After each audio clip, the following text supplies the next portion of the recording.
Guys, welcome back sa ating channel. At nandito po tayo ngayon sa may EDSA at samahan niyo po ako. Pupunta po tayo sa may isla, yung Islang Talim na tinatawag. Tignan natin yung mga latest update natin doon. Dahil napakarami na daw po ng mga pagbabago doon. First time lang natin pupunta doon sa may isla, mga kababayan. Dito sa may Angono, Rizal. At ito po yung Isla Talim na tinatawag na mismo dyan sa may Laguna de Bay. Yan ang ating pupuntahan. At going dito sa may EDSA, ay tara, samahan niyo po ako. Dire-diretso tayo doon. At papakita natin yung mga latest update natin. Huwag kalimutan mag-like, mag-share, mag-follow kay Skywalk TV. At syempre, tuloy-tuloy ang ating pag-update sa iba't ibang lugar upang mabigyan kayo ng mga impormasyon at mga latest na kaganapan. Maraming salamat sa ating mga viewers, subscriber.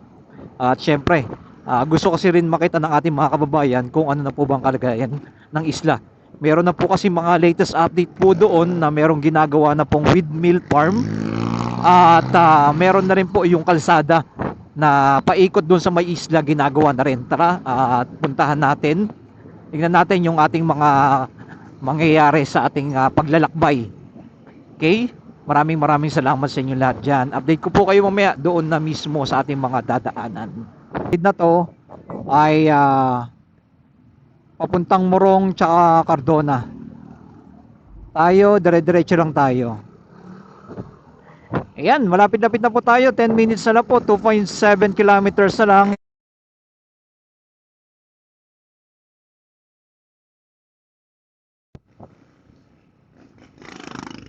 May ano siya dito, Ribulto. 9 minutes na lang.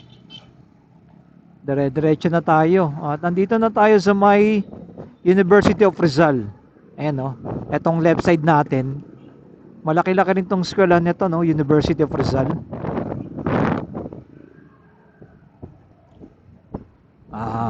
Okay. Salamat sa mga nag-like, nag-share, nag-follow ng ating pinaka-latest update natin. Guys, okay, 3 minutes na lang po. Ay nandito na po tayo mismo sa Fort JT1 tayo. Yan, ito po yung daanan dito. Papunta na po tayo sa may port kung saan tayo sasakay ng bangka. Yan, Osmeña Street. Ayan.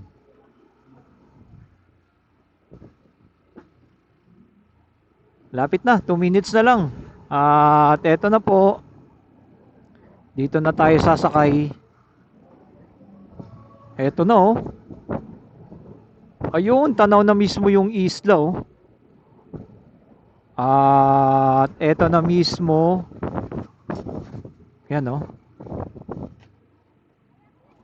Ayun yung isla.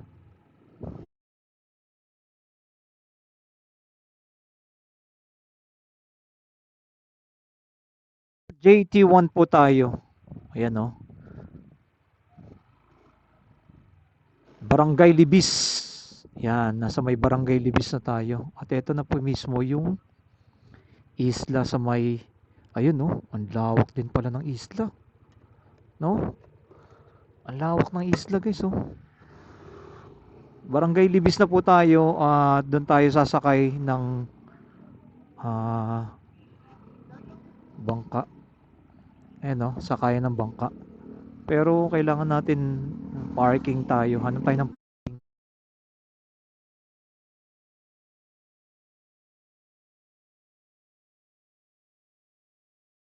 Papuntang isla. Yan, Binangonan Municipal Community Health Center. Meron din sila. Yan.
Hindi, may kakasabi tayo rito, may kakasabi tayo.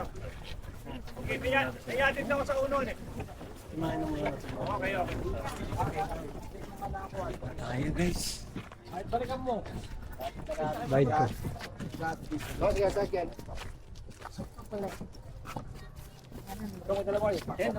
Saka yung gas.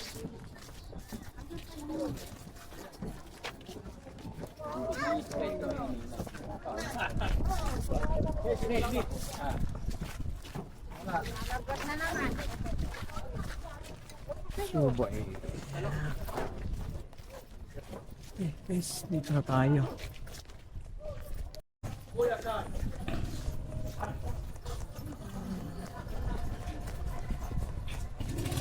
Barangay Subay na tayo guys. Layo na tarating natin.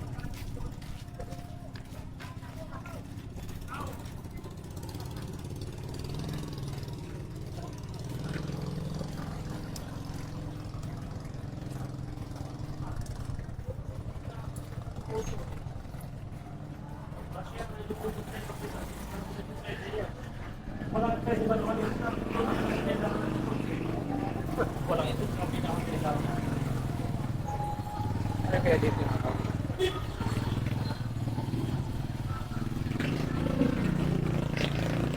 Sir, palagi dito yung ginagawang windmill farm. Windmill farm. Malayo pa. Oh, dito yan mo. Ah, dyan? Oo, sa ano po? Taas. Saan kayo pwede ko sumakay ng kabalagal pag ito? Meron ba tayo? Sa May sakay tayo dyan? Sa may kanto. Ah, sa kanto? Para may nakaparada ng motor dyan. Okay, thank you sir. Windmill farm pupunta tayo.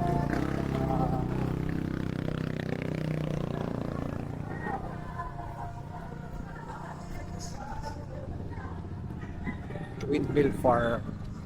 Punta natin.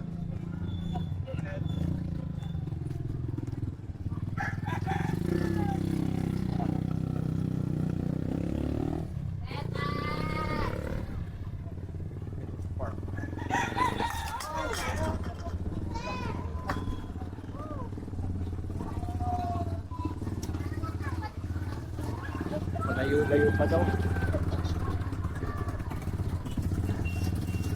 Grabe, no? Sa lutak nila. Subay tayo, guys.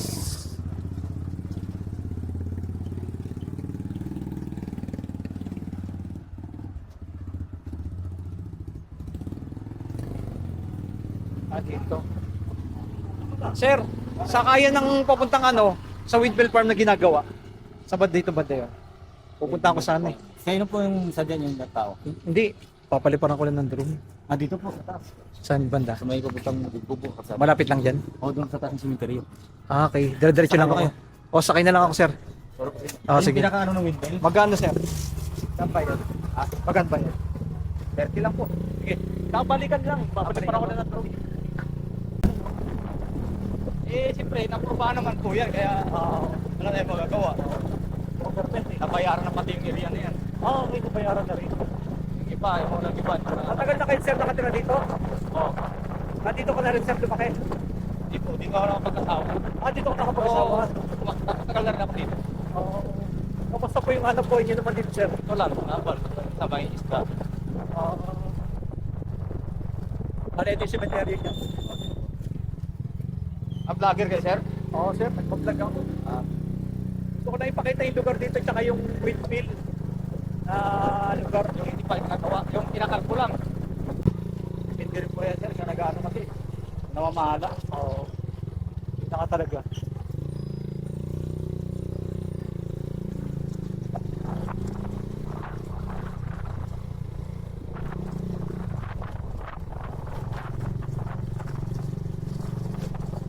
Pero pa ako sa isla.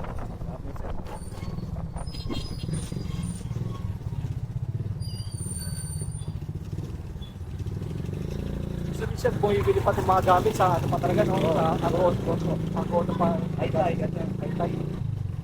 Mura, meron sa bilang mura. Kasi lang hindi ka marami. Oo, tay talaga.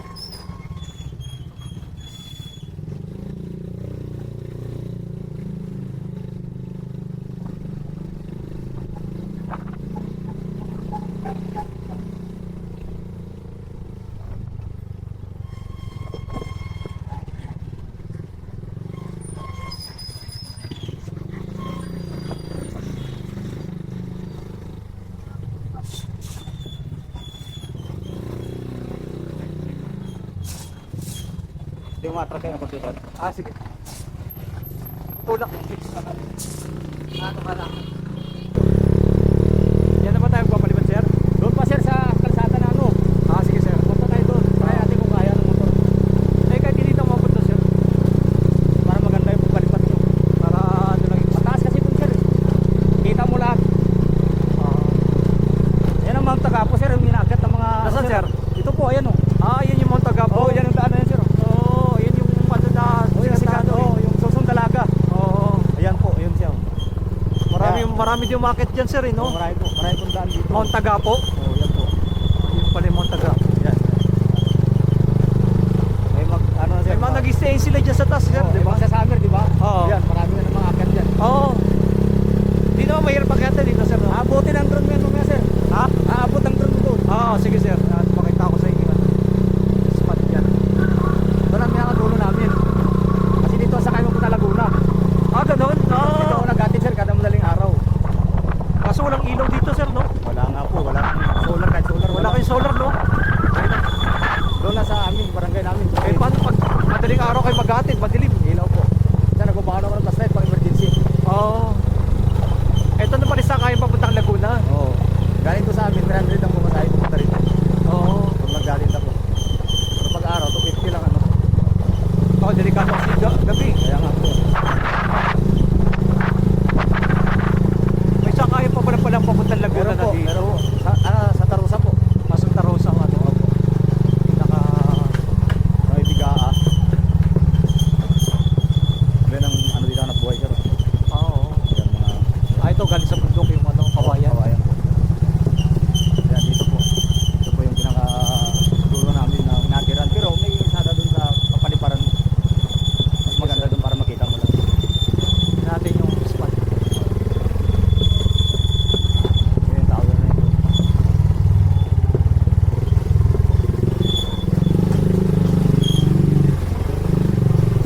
Oo nga, napakawayan. Boss, pwede mo makakita sa may bagong kalsada? Ano lang siya, magpapalipad ang drone. Doon sa may kapag? Opo, pwede mo ba? Pwede mo. Sige sir. Ito yung dulo sir, ayan sa kaya sir. Yan, papuntang Laguna yan.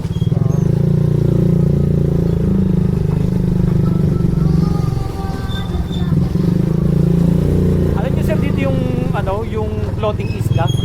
Floating isla. Ha? Doon po yun, sa kapila. Makikita natin? Kaya siguro sir kasi malapit na tayo sa talim eh. Ah, okay.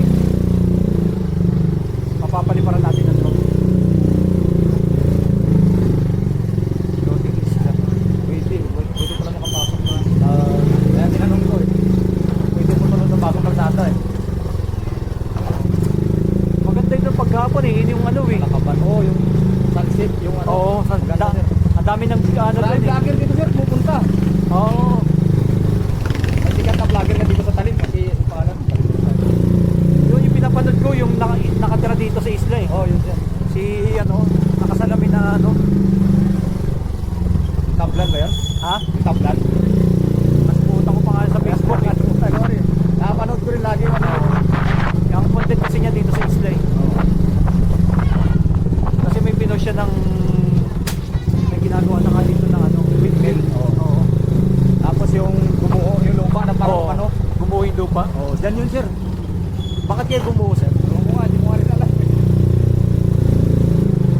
Kasi parang itong gilid ng isla may ginagawa kalsada na rin sir, no? Oo. Parang sumingaw siya. Oo. Galing sa ilalim ng lupa. Parang gano'n. Pero hindi, parang doon yata ginagawang kalsada sir. Parang ano. Oo. Gumuho lang yata. Gumuho. Pwede nga rin ito sir. Malapit doon sa ano eh. Kalsada eh.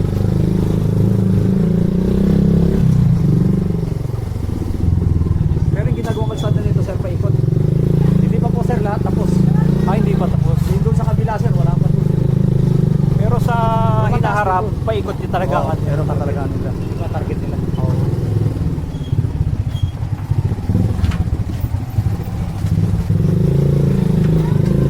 Karami yung mga bahay dito, puro mga solid na rin yung mga mga semento na rin, no?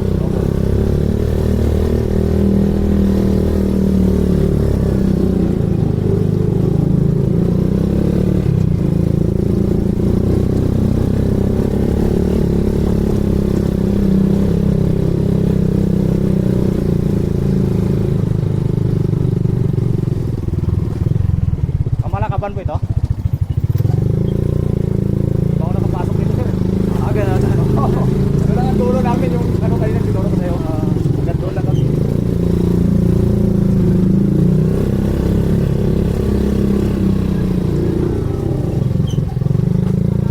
Sabihin, first time ko na po sir dumating dito. Nakapunta ko sir sa bangka. Kalsada hindi pa.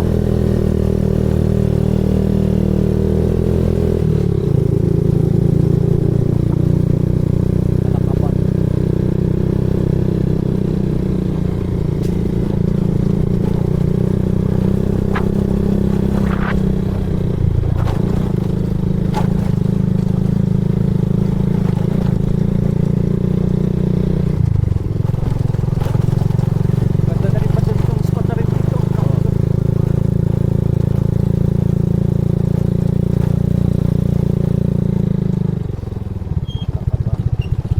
Magpapalipad sir doon. So may kalsadang ano kasi bukas doon sir eh. Sige sir. Doon na lang po para makita nyo lang. Yung parang tourist spot na ano no? Yan, doon sa ano. Yung kabila, Laguna na yata yun sir no? Yun din po. Yan, Laguna po. Ito yung ano. Dito na sir, dito na. Malakaban. Ito nga yun no. Ito na yata yung sinasabi mo sir. Dyan naka-dyan sa gilid na tayo sir no? Hindi po. Ito nga po, ito nga. Ito yung ayun. Ngayon lang din ako nakapunta sir. Dito? Ngayon lang po. Ito yung ano, yung pinaka parang tourist spot ng ano.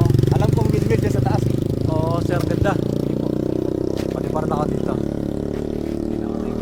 Yan na. Abot pa yan sir? Yan no. Hello guys, ito naman po yung ating drone shot dito po sa may Talim Island mga kababayan. Ayan, ito po yung ginagawang kalsada po dito sa Malakaban. Ayan, at hindi pa po nagagawa. 7 months na po ito, ayon po dati kay tatay. Ito pong gagawin pong kalsada dito, ipaikot po dito sa may isla. Ang Talim Island is the largest island located in the Laguna de Bay, the biggest lake in the Philippines. Yan, ito po ay napapalibutan po ng dito sa may Laguna de Bay, dito sa may Binangonan and Cardona. Yan, at ipinapakita. At nakikita nyo po doon, no? Isa sa mga hanap buhay nila dito, yung pagkakaingin dito sa kabundukan, no? Na ginagawang uling at bukod sa pangingisda. Yan, tapos gumagawa sila ng mga craft na mga upuan, lamesa, yan. Galing din po dito sa kabundukan yung kinukuha nila. Yan ang mga hanap buhay nila dito. At meron tayong na-interview si tatay. At ipapakita po natin sa huli nating video. At tungkol dito po sa ginagawang windmill. Etong kabundukan na ito, na nakikita nyo itong Mount Tagapo. Yan. Diyan po itatayo yung windmill. So ito, na natin pinapakita. Mount Tagapo, the island highest point, often called the Susundalaga. Yan, ang tawag nila dyan sa mga umaakyat po nito. Dahil may dalawang magkakurbang bundok. Kaya tinawag na Susundalaga dito po sa may Talim Island. Yan, like and comment and share kung anong masabi niyo po dito, no? Mula Manila ay bumiyahe tayo, ay lagpas 1 oras ang biyahe natin. Pagkatapos sumakay tayo ng bangka, kulang-kulang 40 minutes ang biyahe, tapos ipaikot nito dito sa may isla hanggang dito sa may Malakaban ay 36 minutes ang biyahe mga kababayan, kaya mahaba-haba ang ating binahe. Nakat na lang natin yung video, pero nakita natin yung mga hanap buhay nila dito. Medyo mahirap po ang trabaho rin po nila dito sa isla ang nakikita natin, no? Lalo na yung si kuya ng ating nakuha nang nag-drive sa atin. Shoutout sa iyo kuya. Yan, maraming salamat sa ating mga viewers, subscriber na lagi na sumusuporta. Ayan po yung sinasabi ko sa inyo, yung tinatawag nilang Susundalaga, yung magkakaorbe ng dalawang bundok. Yan. Yan ang ating mga latest update na din dito, mga kababayan. Yan, kung nagustuhan nyo po yung ating pinuntahan, na first time natin pinuntahan dito sa may Isla Talim, ito po ang ating latest update natin. Kitang-kita nyo naman po, napakaganda rin po dito sa may isla, lalo na yung mga nag-hiking, akit dito sa Mount Tagapo. Yan, lalo na pag mga summer daw po, napakaraming tao po dito para umakyat po dito sa bundok. Sa mga nag-hiking, kita nyo po yung sa dulo, no, papuntang Laguna. Ayan. Napakaganda rin po talaga dito mamasyal dito sa may Isla Talim. At napakaganda, sariwang hangin, fresh talaga. Talagang mag-enjoy ka po pag pumunta ka, namasyal ka po dito. At napakalapit lang naman po siya sa Metro Manila. Lagpas 1 oras lang po yung biyahe. Kitang-kita nyo po yung bundok, no? Ito po, dito mismo po ang itatayo po yung windmill nga po. Pero may mga ginagawang kalsada sa kabilang side po yun. Di na po natin napuntahan. At hindi na rin po umabot yung ating drone dahil nasa 500 meters lang po yung taas. Kakapantay na po mismo nakakabundukan po dito mula sa baba, no? Nasa 500 meters po pala ang taas. Yan ang ating mga latest update. At pinakita rin po natin yung pinaka-view po dito. Yan, no? Napakaganda po ng pinaka-view po nila dito. Yan ang ating masasabi at napagandang mamasyal po dito sa Isla Talim. Nasa gitna po siya ng Laguna de Bay at ito nasa gilid po yung mga bahay nila dito paikot po ng isla. At sa mga hinaharap, magkakaroon ng kalsada po dito paikot na po mismo ng isla. Hindi na po mahihirapan, no? Papunta kasi ng Isla Talim medyo ano pa po, no, rough road pa yung daanan na ginagawa. Kaya hanggang dito lang po kami sa may Malakaban. Pero yung paikot pa po, wala pa po. Sa mga hinaharap ay sana magawa na po mismo yung paikot na kalsada po dito sa may Isla Talim. Yan po ang ating nakita. Kaya mga mababait din po yung mga tao po dito na ating pinuntahan. Ayan, ginagawa na rin po yung kalsada po dito sa kabilang side, paikot po yan ng isla. Yan po ang ating mga latest update natin dyan. Ayan, salamat sa Diyos and like and comment and share. Ito po si Tatay. Hello Tay, magandang araw. Ano po pala pangalan nyo? Rodrigo Martin. Ilan taon na po kayo, Tay? Kung ako eh. Hindi ko na matandaan. Matagal kayo nakatira dito sa Tagal isla. na. Oo. Sir, anong masabi mo, Tay, sa windmill na ginagawa? Para sa inyo? Bali ang mga tao pati rito, ayaw nga ng windmill. Oo. Kasi habang ginagalaw nila yung Bundok. ay ang mga lupa pag umulan napupunta sa dagat. Oo. Bababaw ngayon ang dagat, lalabo dagat, bababaw, mawawala na gaya ngayon, wala ang isda, wala ngayon, nawala ang ayungin, nawala ang hipon. Ay ngayon nawawala na rin ang mga tilapia. Ay yung bangos matagal nang wala yun. Nawawala ang mga isda pagka nasasamahan ng lupa dito sa bundok. Pangalawa, ayun, may lumitaw na naman doon sa Ginunsanay na bukal na nang madaanan ng karsada ay pumutok. Nasira? Pumutok, ibig sabihin bumulwak ang putik na maiitim. Galing sa ilalim ng Galing sa ilalim ng lupa dahil dun sa kaya ipinatigil muna doon at baka raw magalit yung bulkan talagang pumutok ubos ang tao ron, kakaunti naman ang tao. Nandun po ba tayo yung bulkan sa dulo? Hindi, bali itong bulkan na ito, itong Tagapo na ito. Ito Mount Tagapo? Ito yung Mount Tagapo. Yung pinakabunga nga niya?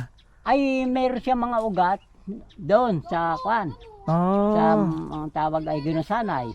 Yung nangyari na nakaraan na lumubog yung lupa, dahil doon po yun? Yun, dahil doon yun.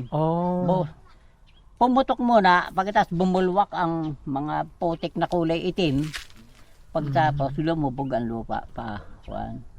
Natangay na yung mga lupang ganyan. Buti walang mga nakatira doon. Meron din pero hindi naman nasa gawin ng karsada Nasa gawin ng kalsada. Yung ginagawang karsada nga papunta ron. Etong magduduktong sana na paikot. Magdudugtong papunta ron sa tinatawag na Binitagan. Itong Ginunsanay at Binitagan hindi magkadugtong yan dahil may dagat pa, may baybay dagat na bagay, Laguna Lake lang naman yan, hindi naman dagat yan. Lake lang yan. Ngayon, ang mga tao na tingnan mo, wala na, dati, mga ganitong araw, ganitong oras, kahit napakainit, walang tigil ang kakakalabog dyan sa tubig. Dami ng huli. Ang daming nahuhuli. Ngayon, wala ka nang makikita. Wala kang tahimik yung... Tahimik na, wala nang nanguhuli, wala na ring trabaho yung...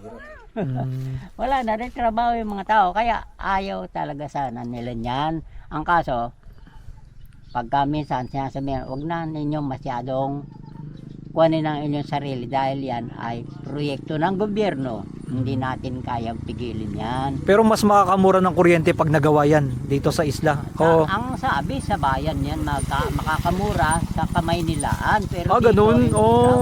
Dito hindi raw. Ano nangyari? Parang nag-suffer patang ano, no? Oo. Ang isla. Oo, parang naging kwan lang tuloy itong isla. Oo. Ay, sagad na rin sa hirap ang mga tao riyan. Oo. Ano po yung pinakahanap buhay nyo dito, tay? Ay, ako kwan mekaniko. Ah, mekaniko si tay. Mekaniko ako ng mga sirang motor nila riyan. Na Oh. ginagamit yan. Ay, hindi pwedeng ipareha sa kabayanan. Sa kabayanan kasi isang hipon mo lang, isang kotse lang talagang Oo. kikita ka. 3,000, Kikita. 5,000. Malakas. Oo. Ay dito, 300, 200, ganun lang ang kitaan dito. Mm. Kasi dito, abay hindi bayan ito, hindi pwede naman yung ganun singil mo. Oo. Kaya, Isla kasi, no? isla. Ah, sige, tay. Thank